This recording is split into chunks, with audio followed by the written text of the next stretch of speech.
Welcome to the Slop Farm. Enjoy the video. In this video, I will explain how to play VRChat on a MacBook Air.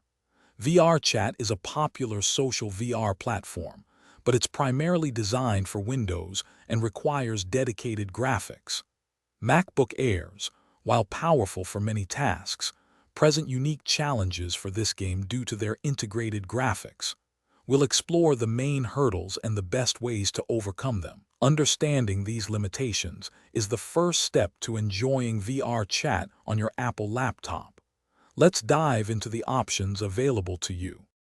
One primary method is using virtualization software like Parallels Desktop. This creates a virtual Windows environment directly on your MacBook Air. You'll need a Windows ARM license and sufficient RAM, ideally 16 GB or more, for a smoother experience. While it allows VRChat to launch, the integrated graphics of a MacBook Air mean you should anticipate playing with very low graphical settings and potentially reduced frame rates. It's a good option for casual exploration rather than intense gaming. Another excellent approach is cloud gaming, which completely bypasses your MacBook Air's hardware limitations.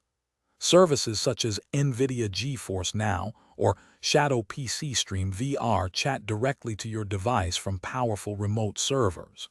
You'll need a very stable and fast internet connection, ideally 50 megabits per second or more, to ensure a smooth, low-latency experience. This method allows you to enjoy VRChat with high graphics settings and excellent frame rates, just as if you were playing on a dedicated gaming PC. Regardless of the method you choose, optimizing your MacBook Air is key for the best VRChat experience. Ensure you have at least 16 gigabytes of unified memory and a fast solid-state drive. Always close all other applications to free up valuable system resources. If using virtualization, allocate as much RAM and CPU cores as possible to the virtual machine. For cloud gaming, a wired Ethernet connection is always superior to Wi-Fi for minimizing latency and ensuring stability. These steps will help maximize your performance. Thanks for watching. Consider subscribing if we helped you today.